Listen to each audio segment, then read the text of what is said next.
Hi students, आप सभी लोगों का पटेल कोचिंग इंस्टीट्यूट में स्वागत है। आज से हम पढ़ने वाले हैं 10th की संपूर्ण साइंस, जो आपको एग्जाम में बहुत ही ज़्यादा हेल्पफुल होगी। तो इसमें देखेंगे आज पहला चैप्टर, जो एक ही वीडियो में कंप्लीट रहेगा। तो सभी लोग थोड़ा सा इसको ध्यान से देखेंगे और नोट्स अगर साथ में बनाएंगे तो बहुत ही अच्छा रहेगा। तो देखते हैं, पहला चैप्टर हमारा 10th साइंस का रहेगा और जिसका नाम रहेगा हमारा रासायनिक अभिक्रियाएं एवं समीकरण। तो सबसे पहले हम इसमें देखेंगे, तो इस चैप्टर में हमें बेसिक नॉलेज पहले तो याद, बेसिक जानकारी देखना है। पहले हमें देखना है भौतिक परिवर्तन। कौन सा परिवर्तन? भौतिक परिवर्तन। तो भौतिक परिवर्तन क्या होता है? भौतिक परिवर्तन अगर हम बोलना चाहें तो वह पदार्थ जो एक अवस्था से दूसरी अवस्था में परिवर्तित हो जाता है और उसे पुनः उसी अवस्था में वापस लाया जा सकता है। इस प्रकार के परिवर्तन को हम क्या बोलेंगे? भौतिक परिवर्तन बोलेंगे। एग्जाम्पल के रूप में अगर हम बोलना चाहें तो एग्जाम्पल के रूप में हो जाएगा, जैसे मान लीजिए हमने बर्फ को गर्म किया। क्या किया भैया? बर्फ को गर्म करेंगे तो क्या बनेगा? द्रव बनेगा। और द्रव को हम गर्म करेंगे तो क्या बनेगा? गैस बनेगा। और इसी प्रकार से हम क्या कर सकते हैं? गैस को हम ठंडा करेंगे, गैस को आपस में ठंडा करेंगे तो क्या बनेगा? द्रव। द्रव को जो हमारा पीने योग्य जो जल होता है, इसका नॉर्मल टेम्परेचर जो हम लेते हैं, रूम टेम्परेचर कितना होता है? 25 डिग्री सेल्सियस। तो जैसे ही हम इस द्रव फिर से पुनः उस जल को, जो पीने वाला जल है, उसे और ठंडा करेंगे तो क्या बन जाएगा? बर्फ है। तो हमारा जल ही है, जल से और कुछ नहीं बना है। जल की केवल अवस्थाएं बस परिवर्तित हुई हैं। जैसे ठोस, ये क्या हो जाएगी? बर्फ कौन सी अवस्था है हमारी? ठोस अवस्था है। एक कौन सी है? द्रव अवस्था है। और एक कौन सी है? गैस अवस्था है। और गैस अवस्था से द्रव अवस्था, द्रव अवस्था से ठोस अवस्था। तो इस प्रकार का परिवर्तन हमारा क्या कहलाएगा? यह हमारा परिवर्तन कहलाएगा भौतिक परिवर्तन। अब हमें जो अगला परिवर्तन देखना है वो देखना है रासायनिक परिवर्तन। कौन सा परिवर्तन भैया? रासायनिक परिवर्तन। रासायनिक परिवर्तन। तो इसमें भी बेसिक जानकारी हम देखेंगे। तो देख क्या बोल सकते हैं? वह परिवर्तन जो एक अवस्था से दूसरी अवस्था में परिवर्तित होने के बाद उसे पुनः उसी अवस्था में वापस नहीं लाया जा सकता। इस प्रकार के परिवर्तन को हम क्या बोलते हैं? रासायनिक परिवर्तन। एग्जाम्पल में अगर हम देखना चाहें तो क्या हो जाएगा? जैसे दूध से दही बन जाना। अगर एक बार दूध दही बन गया है, तब हम दही को पुनः दूध नहीं बना सकते। एक और एग्जाम्पल देखना चाहें तो हम क्या बोल सकते हैं? कागज का जलना। अगर कागज हमने एक बार अगर जला दिया है आग में, तो पुनः हम उसे वही कागज नहीं बना सकते। एग्जाम्पल जैसे और भी देखना चाहें, खाना का बनना। खाना का बनना क्या हो जाएगा? अगर हमने एक बार खाने को बना दिया है तो पुनः हम उसे उसी बोल सकते हैं भोजन, मतलब खाने में परिवर्तित नहीं कर सकते। एक और एग्जाम्पल देखें, जैसे हम लकड़ी को जला दें। एक बार लकड़ी को जला दें तो पुनः प्रारंभिक स्थिति वाली लकड़ी को नहीं ला सकते हैं। तो क्या बोल सकते हैं? किसी भी पदार्थ में होने वाला वह परिवर्तन जो एक अवस्था से दूसरी अवस्था में परिवर्तित होने के बाद में पुनः हम उसी अवस्था में वापस नहीं ला सकते।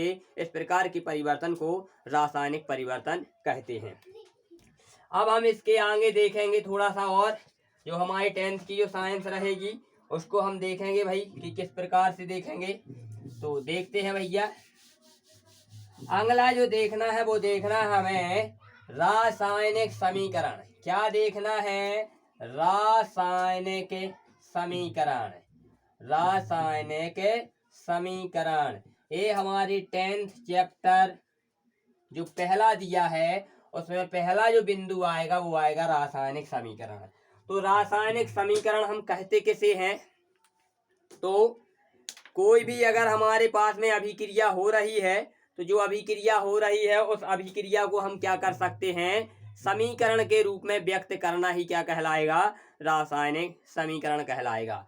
या फिर अगर हम इसमें भाषा लिखना चाहें तो क्या लिख सकते हैं? इसमें भाषा लिख सकते हैं, जब दो या दो से अधिक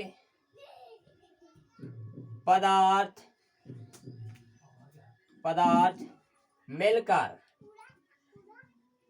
मिलकर किसी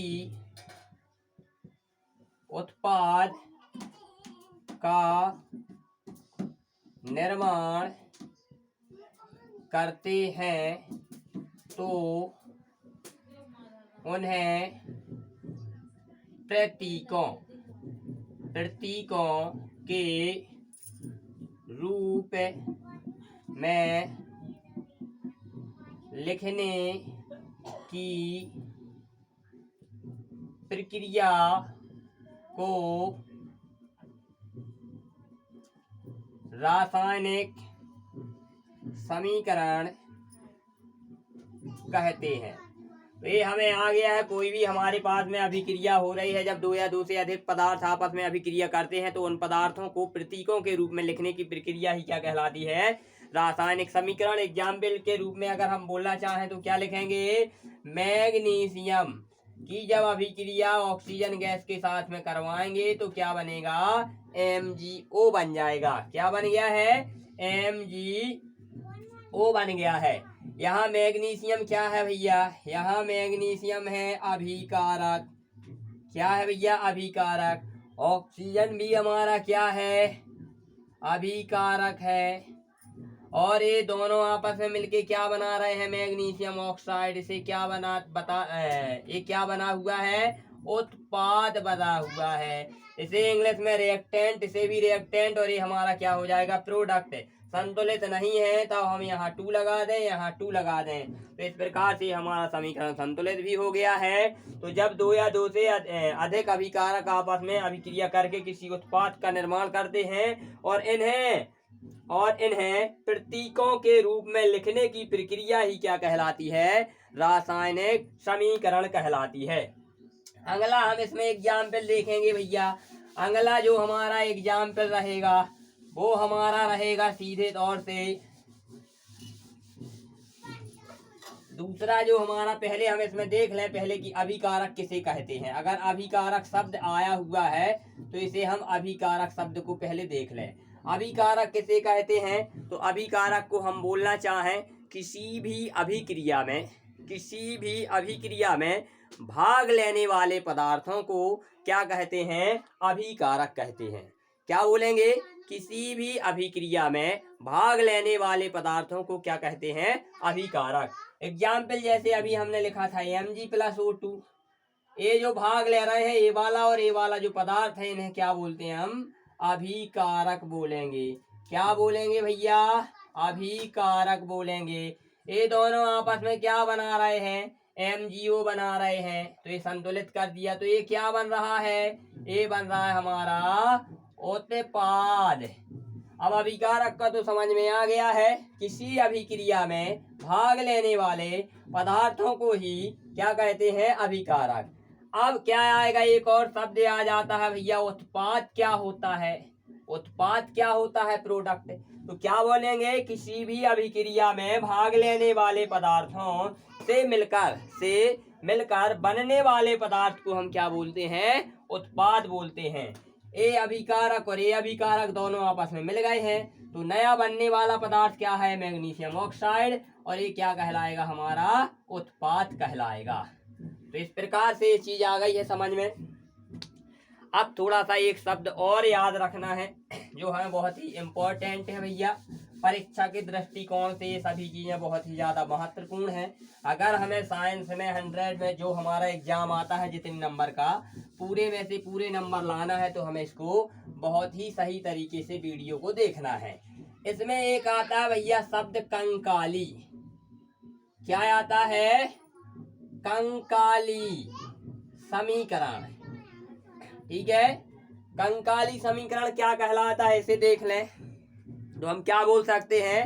असंतुलित समीकरण को ही क्या कहा जाता है? कंकाली समीकरण कहा जाता है। क्या कहा जाता है?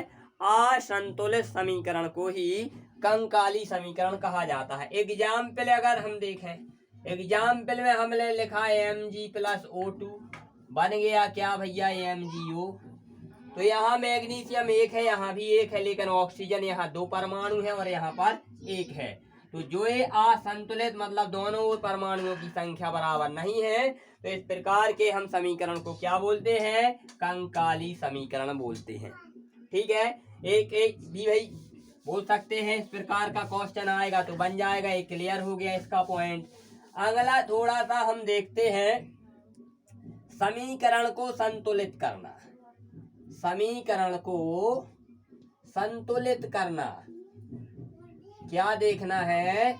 समीकरण को संतुलित करना। तो ये हमारा बिंदु रहेगा भैया, इसे देखना है बहुत ही आसान तरीके से। तो क्या बोल सकते हैं? किसी भी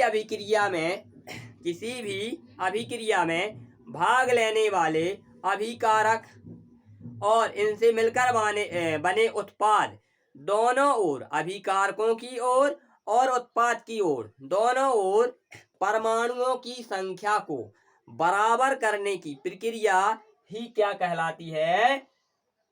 संतुलित समीकरण कहलाती है। क्या कहलाती है? संतुलित समीकरण कहलाती है। तो बोल सकते हैं, यहां लिख सकते हैं हम, किसी भी अभिक्रिया में भाग लेने वाले अभिकारकों और उत्पादों लिख देते हैं, उत्पादों, किसी भी अभिक्रिया में भाग लेने वाले अभिकारकों और उत्पादों के दोनों और परमाणुओं की संख्या को बराबर करने की प्रक्रिया को ही संतुलित समीकरण कहा जाता है।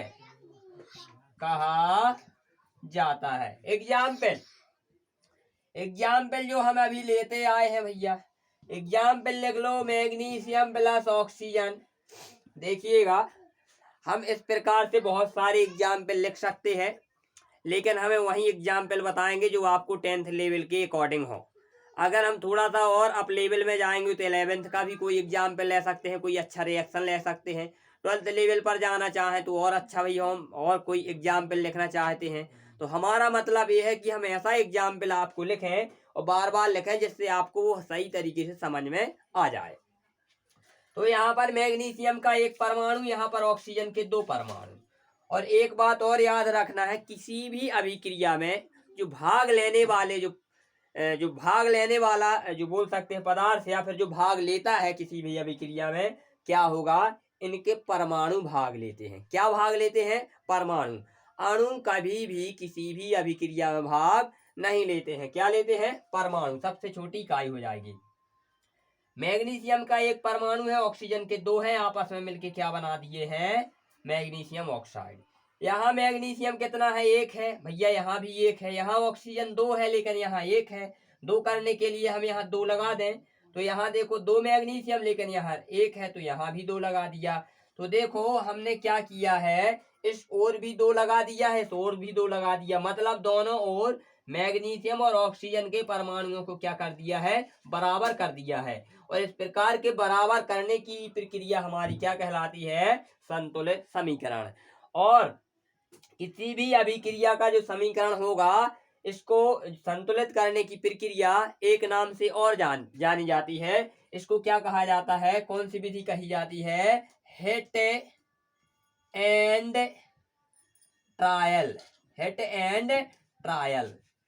और किस दूसरी विधि के नाम से जाना जाता है? समीकरण को संतुलित प्रक्रिया, जो कोई भी समीकरण दिया है उसको संतुलित करने की प्रक्रिया को जो दूसरे नाम से जाना जाता है, उसे क्या जाना जाता है? हिट एंड ट्रायल विधि के नाम से भी जाना जाता है। क्वेश्चन ऐसा भी पूछ सकता है, हिट एंड ट्रायल विधि क्या है? तो सीधे तौर से हम क्या बोल सकते हैं? अभिक्रिया में भाग लेने वाले अभिकारकों और इनसे मिलकर बनने वाले उत्पादों दोनों के ओर परमाणु की संख्या को बराबर करने की प्रक्रिया ही क्या कहलाती है? Hit and trial. या फिर बोल सकते हैं इस प्रक्रिया को क्या कहते हैं? संतुलित समीकरण कहा जाता है। इतना तो आ गया होगा समझ में।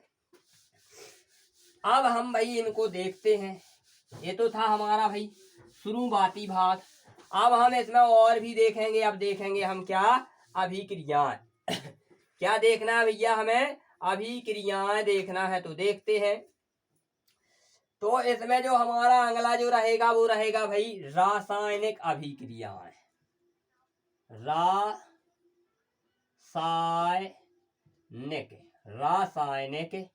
अभिक्रियाएं।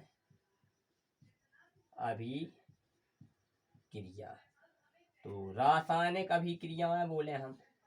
तो पहले तो हम इसकी डेफिनेशन जान लें। रासायनिक अभिक्रियाएं क्या होती हैं?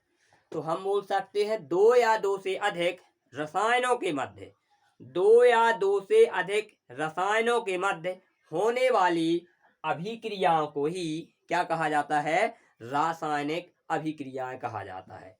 क्या बोल सकते हैं? या फिर ऐसे भी बोल सकते हैं, दो या दो से अधिक पदार्थों के मध्य होने वाली अभिक्रिया को क्या बोलेंगे?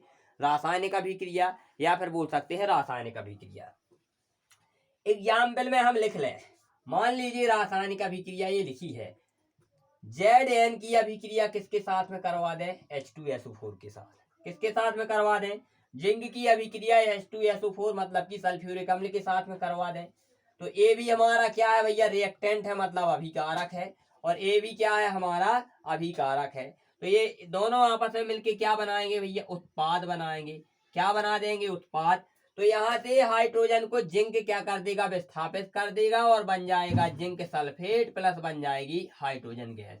तो इस प्रकार की जो ये अभिक्रिया हो रही है, दो या दो से अभिकारक, दो या दो से अधिक अभिकारक जब आपस में अभिक्रिया करते हैं, या दो या दो से अधिक रसायन आपस में अभिक्रिया करते हैं, तो उन अभिक्रियाओं को क्या बोलते हैं? रासायनिक अभिक्रिया। एग्जाम्पल, जिंक की अभिक्रिया सल्फ्यूरिक अम्ल के साथ में करवाएंगे तो जिंक सल्फेट और हाइड्रोजन गैस उत्पाद के रूप में क्या होगी? बन जाएगी। इसमें हम एरो का निशान ऊपर की ओर लगा देते हैं। इसका मतलब क्या है? ये हाइड्रोजन गैस क्या हो रही है? वातावरण में रिलीज हो रही है, मुक्त हो रही है। इतना ये भी आ गया होगा भाई समझ में। अब आगे हम देखते हैं रासायनिक अभिक्रियाओं के प्रकार। क्या देखना है भैया? प्रकार देखना है। अब हमें यह देखना है कि यह कितने टाइप की होती हैं रासायनिक अभिक्रियाएं। तो इसके प्रकार देखेंगे। तो प्रकार में जो पहला आएगा हमारा प्रकार, वो आएगा संयोजन अभिक्रिया। कौन सी अभिक्रिया आएगी? संयोजन अभिक्रिया। कौन सी अभिक्रिया आएगी भैया? संयोजन अभिक्रिया। तो क्या बोल सकते हैं हम? जब दो या दो से अधिक अभिकारक आपस में मिलकर के, जब दो या दो से अधिक अभिकारक आपस में मिलकर के केवल एक उत्पाद का निर्माण करते हैं, तो इस प्रकार की अभिक्रिया को हम क्या कहेंगे? संयोजन अभिक्रिया कहते हैं।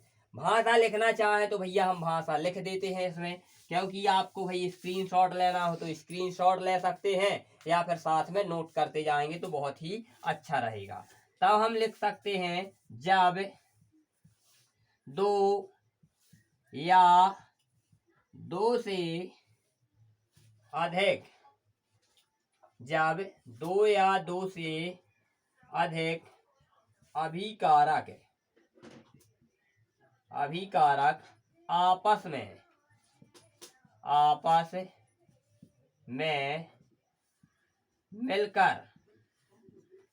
मिलकर एक उत्पाद का निर्माण करते हैं, तो इस प्रकार की अभिक्रिया को संयोजन अभिक्रिया कहा जाता है। एग्जाम्पल अगर हम लेना चाहें तो हाइड्रोजन प्लस ऑक्सीजन। हाइड्रोजन क्या है भैया, ये अभिकारक है।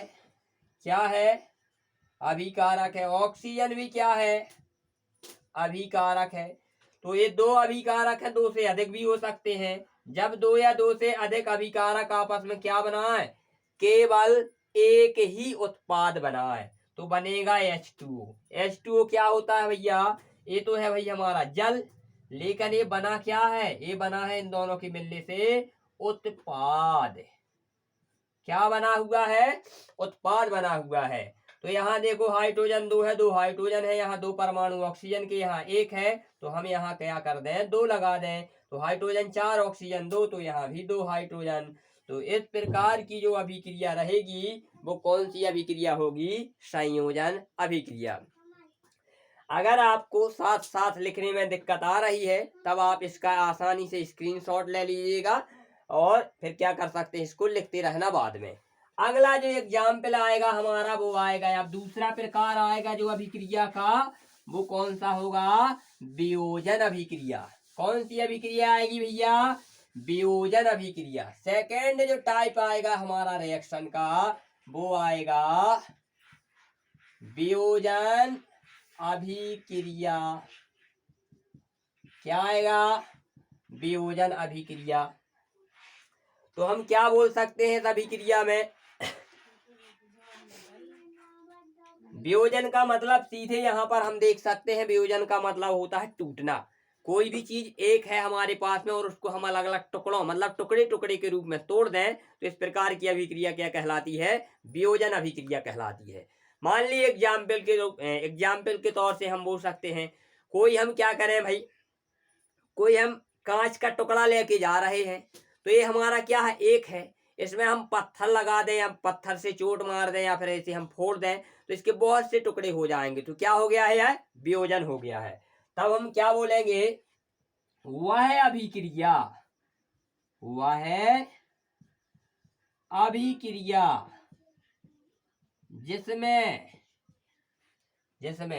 वह अभिक्रिया जिसमें एक अभिकारक, क्या बोलेंगे भैया, एक अभिकारक दो या दो से अधिक उत्पादों, किसका भैया, उत्पादों का निर्माण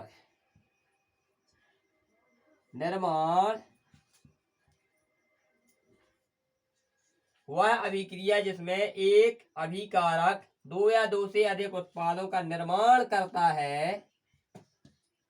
है वियोजन अभिक्रिया कहलाती है। वियोजन अभिक्रिया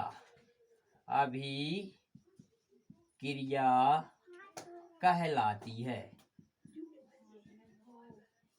एग्जाम्पल ले लें हम, एग्जाम्पल ले लेते हैं भैया H2O का ही। किसका ले लेते हैं, ये अभी हमारा क्या है, जो हमने संयोजन पढ़ी थी उसमें ये उत्पाद बना था, लेकिन जो चीज हम पहले लेंगे वो अभिकारक ही मानी जाएगी। तो ये यहाँ पर किसका कार्य कर रहा है, अभिकारक का कार्य कर रहा है। जब इसे हम क्या करेंगे भैया, गर्म करेंगे, क्या कर रहे हैं, गर्म करेंगे तो यह हाइड्रोजन गैस अलग बन जाएगी और ऑक्सीजन गैस अलग बन जाएगी।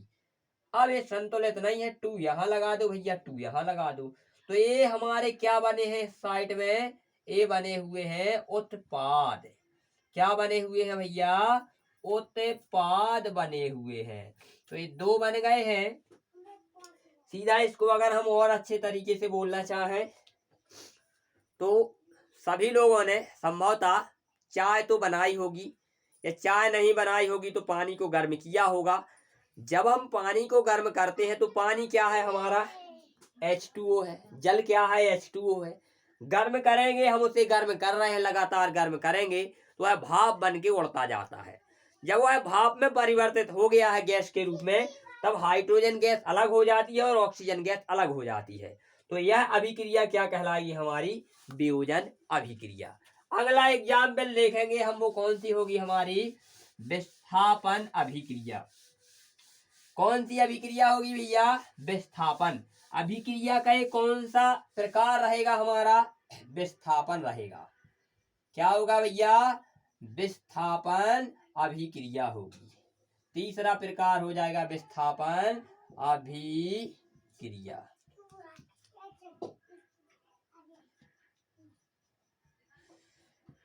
तो विस्थापन क्या होता है?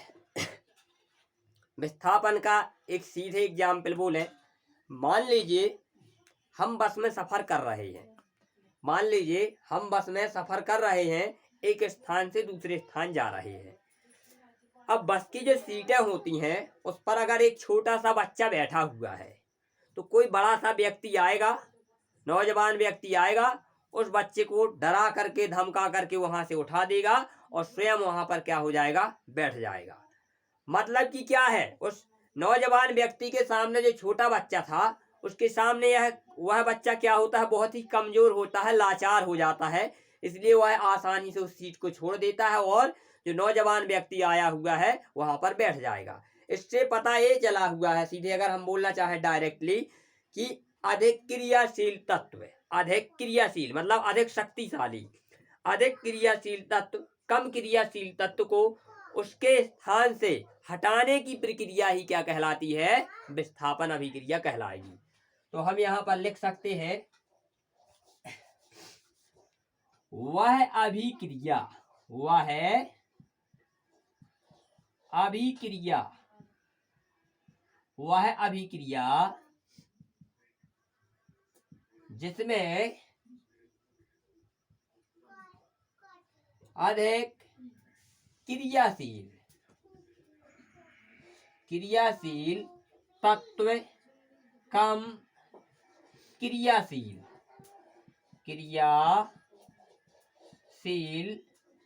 तत्व को उसके स्थान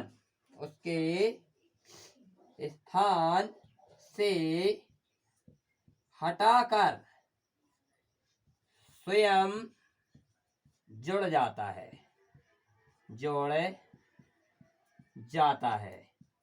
इस प्रकार की अभिक्रिया को विस्थापन अभिक्रिया कहा जाता है। एग्जाम्पल अगर हम ले लें तो क्या हो जाएगा?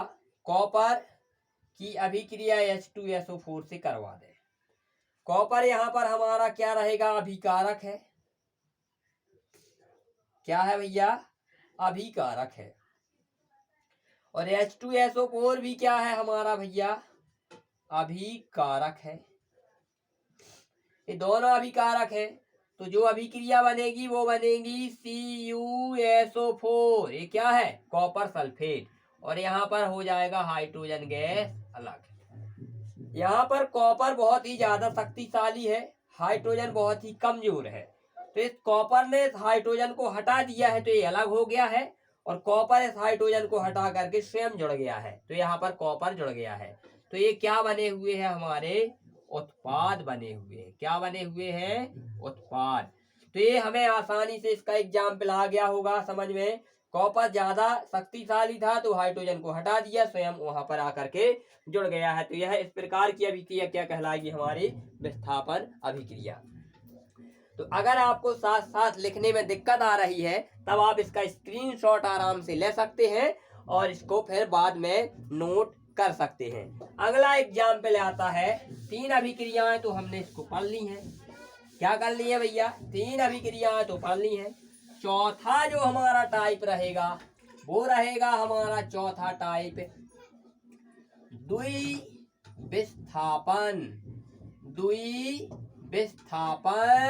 अभिक्रिया। कौन सा टाइप रहेगा भैया हमारा? द्विविस्थापन अभिक्रिया। इसका मतलब क्या हो जाएगा? द्विविस्थापन, उसमें एक का ही विस्थापन हो रहा था, इसमें द्वि मतलब दो चीजों का विस्थापन होगा, मतलब आयन होंगे इसमें विस्थापन, मतलब दोनों के होंगे। सीधे बोल सकते हैं वह अभिक्रिया जिसमें अभिकारकों के मध्य आयनों का, किसका? आयनों का आदान प्रदान हो जाता है। मान लीजिए दो पार्टियां हैं, कोई भी मैच टीम खेल रही है, तो ए टीम के कुछ खिलाड़ी बी टीम में आ जाएं और बी टीम के कुछ खिलाड़ी ए टीम में पहुंच जाएं। मतलब कि ए टीम और बी टीम दोनों ने अपने अपने खिलाड़ियों की क्या कर ली है? अदला बदली कर ली है। तो इस प्रकार की अभिक्रिया क्या कहलाएगी? द्विविस्थापन अभिक्रिया कहलाएगी। लिख लेते हैं इसको। क्या लिख सकते हैं? वह अभिक्रिया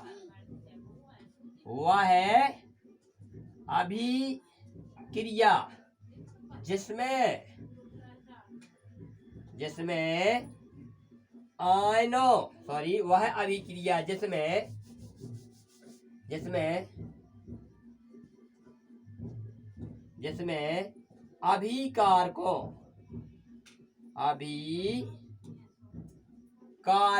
क्या लिखा जाएगा? कारकों के मध्य आयनों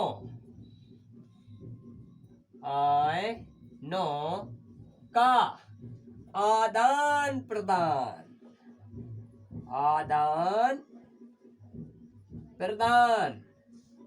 हो जाता है, द्विविस्थापन अभिक्रिया कहलाती है। द्विविस्थापन अभिक्रिया कहलाती है। एग्जाम्पल लिख ले हमने लिखा है सोडियम सल्फेट की अभिक्रिया जब हम किससे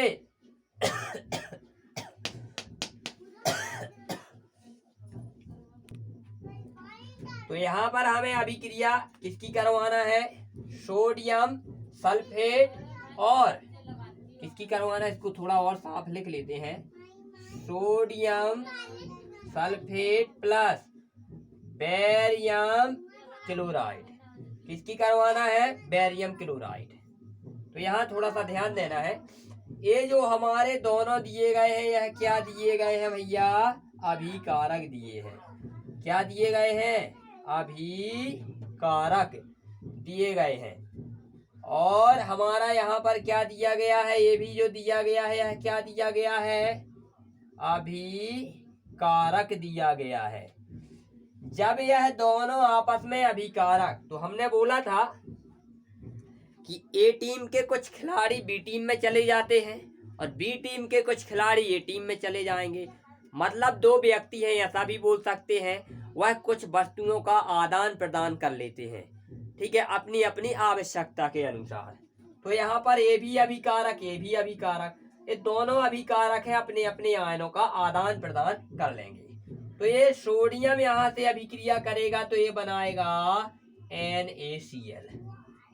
क्या बनाएगा भैया? NaCl। तो ये क्या रहेगा? उत्पाद। तो ये हो जाएगा सोडियम क्लोराइड। यहाँ से हमारा बनाएगा बेरियम जुड़ जाएगा और यहाँ से सल्फेट, तो ये बनाएगा बेरियम सल्फेट। तो देखो यहाँ से सोडियम और यहाँ से क्लोरीन, ये दोनों आपस में अभिक्रिया करके सोडियम क्लोराइड बना रहे हैं। यहाँ से सल्फेट और यहाँ से बोल सकते हैं बेरियम, दोनों अभिक्रिया मिला करके क्या बना रहे हैं? Barium sulphate. तो इसमें आदान प्रदान किसका हो रहा? आयनों का। और इस प्रकार की अभिक्रिया को हम क्या बोलेंगे भैया? इस प्रकार की अभिक्रिया को हम बोलेंगे द्विविस्थापन अभिक्रिया। तो ये आसानी से जितना हमने आज के वीडियो में पढ़ा हुआ है समझ में आया होगा। हम अगर पूरा चैप्टर एक ही वीडियो में कवर करते हैं तो बहुत लंबा हो जाएगा। तो एक पार्ट में हमने इतना कवर किया हुआ है, जो बाकी बचा हुआ जो पार्ट है वो अगले वीडियो में हम उसमें कवर करेंगे। तो आप पूरा वीडियो देखिएगा, और अगर वीडियो आपको पसंद आ रहा हो तो लाइक, शेयर और चैनल को सब्सक्राइब करें और अपने दोस्तों को बताएं। आपको इस चैनल के माध्यम से 9th, 10th, 11th और 12th सभी की कोचिंग फ्री में प्रोवाइड की जाएगी। आपको कहीं पर भी पैसे लगाने की कोई ज़रूरत नहीं है। धन्यवाद। और साथ साथ आप जो हमारे सब्सक्राइब के बगल में घंटे का निशान आता है उसे भी आप प्रेस कर लीजिए, जिससे आने वाले जितने भी वीडियो होंगे उसका नोटिफिकेशन आपको सबसे पहले मिल सके।